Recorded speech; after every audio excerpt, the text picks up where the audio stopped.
Je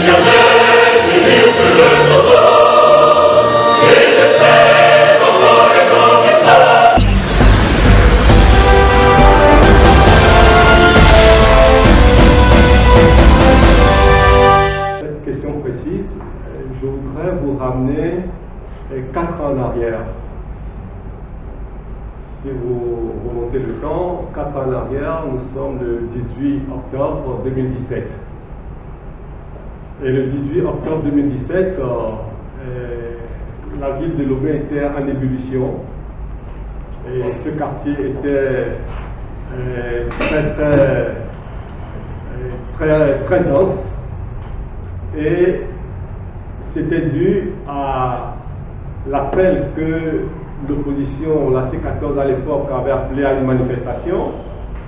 Et c'est le jour où le régime togolais a décidé de sortir sa milice pour terroriser les manifestants. C'était une journée très violente qui a conduit à mort d'homme. Et donc, je voudrais m'incliner pour la mémoire de ces personnes et aussi souligner que l'opposition a ce jour-là montré une fermeté face à cette situation et cela a amené des pays comme les États-Unis et la France aussi par la suite à faire un communiqué pour demander au gouvernement togolais de retirer les milices qui terrorisaient la population. Je pense qu'il est important de se souvenir de ces choses et de l'inscrire dans ce que nous vivons aujourd'hui, c'est-à-dire que la situation contre laquelle le peuple togolais s'était levé, cette situation est toujours d'actualité. Et c'est cette actualité qui nous mène à se rencontrer aujourd'hui. Et la question que vous posez par rapport à ce que le Parti des Togolais préconise, la démarche que nous présentons et que nous défendons, votre question c'est de savoir si nous partageons cette lecture des choses avec d'autres partis politiques.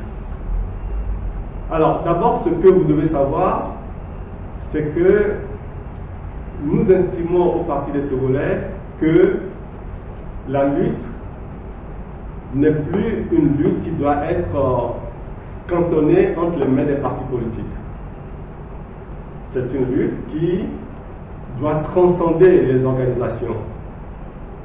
Parce que les organisations elles-mêmes ont montré à ce jour qu'elles peuvent représenter une pesanteur dans l'avancement de la lutte.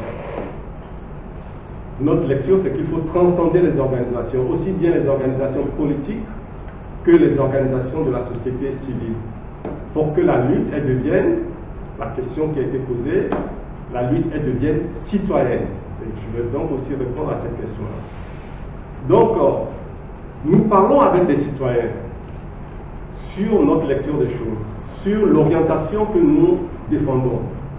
Et ces citoyens avec lesquels nous parlons, ils sont des fois de partis politiques, ils sont des fois de la société civile, où ils n'appartiennent ni à un parti politique, ni à une société civile, mais ce sont des citoyens comme vous et moi. Et cette idée-là, si vous me posez la question aujourd'hui, c'est bien parce qu'elle fait son chemin, les gens s'intéressent, s'interrogent, la réflexion continue, l'échange continue, et nous mûrissons ce concept. Et donc, cette lutte que nous voulons citoyenne, c'est pour que les gens adhèrent, non pas au nom de leur parti politique, non pas au nom d'une organisation de la société civile, mais que les gens participent à cette lutte-là en s'exprimant en leur propre nom en tant que citoyens.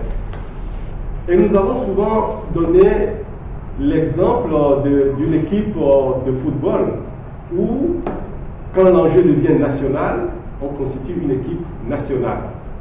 Peu importe l'équipe à laquelle appartient un joueur, du fait de son talent, du fait de ses capacités, on le fait entrer dans une équipe nationale pour défendre les couleurs nationales. Eh bien, aujourd'hui, l'enjeu que nous poursuivons est un enjeu national. Donc, nous ne voulons plus mettre en avant les partis politiques. Nous voulons mettre en avant le citoyen qui va pouvoir mener une lutte citoyenne en transcendant les barrières des partis politiques. Parce que la barrière des partis politiques constitue aujourd'hui pour nous un obstacle. Parce qu'il y a des compétitions entre partis politiques. Alors que nous ne sommes pas dans un environnement où la compétition peut être saine. Elle n'est pas saine.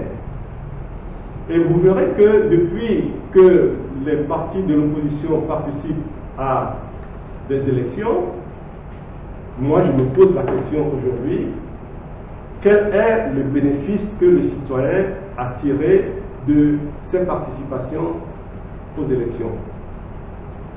Moi j'ai réfléchi depuis longtemps, je ne trouve pas de solution, je ne trouve pas de réponse à cette question. Si quelqu'un dans la salle peut nous dire que voici le gain tangible que le peuple a eu de la présence de l'opposition à l'Assemblée nationale, par exemple, eh bien, ça me permettra de réfléchir, d'avancer dans ma réflexion. Mais je crois qu'il n'y en a pas beaucoup. Alors, est-ce que nous sommes dans une impasse politique? Est-ce que nous n'avons pas besoin de remobiliser? En fait, vous avez touché du doigt quelque chose de très intéressant, c'est que le gouvernement nous a déclaré qu'ils ont gagné l'élection présidentielle à plus de 70%, n'est-ce pas? C'est ce qu'on appelle une victoire écrasante. Nous savons également que le régime est majoritaire à l'Assemblée nationale avec d'autres partis surréclamants de l'opposition qui sont présents à l'Assemblée nationale. Donc ils ont leur opposition à l'Assemblée nationale. Moi je m'interroge, quand on a 70% de l'électorat pour soi, en tout cas c'est ce qu'on dit, et que l'on est majoritaire à l'Assemblée nationale avec l'opposition qu'ils ont à l'Assemblée nationale, je me demande quelle est la pertinence d'organiser une concertation qu'ils ont dénommée CNAP. Ça répond à quel objectif une telle concertation? Je pense que la situation que le régime a créée met le régime lui-même dans l'embarras. À tel point que, malgré la majorité qui se donne à 70% pour l'élection présidentielle, malgré le fait qu'ils ont organisé des élections législatives où ils sont majoritaires avec leurs opposants à l'Assemblée nationale, ils estiment que la situation nécessite d'organiser une autre concertation. Pour moi, l'objectif, c'est encore de dompter une autre partie de l'opposition, ramener une autre partie de l'opposition dans son giron. Mais vous, journalistes, allez dire au régime que le régime togolais ne peut pas dompter tout le monde au Togo. Nous sommes 8 millions d'habitants et il y aura toujours des Togolais pour s'opposer, pour dénoncer, pour combattre la politique que le régime impose aux Togolais.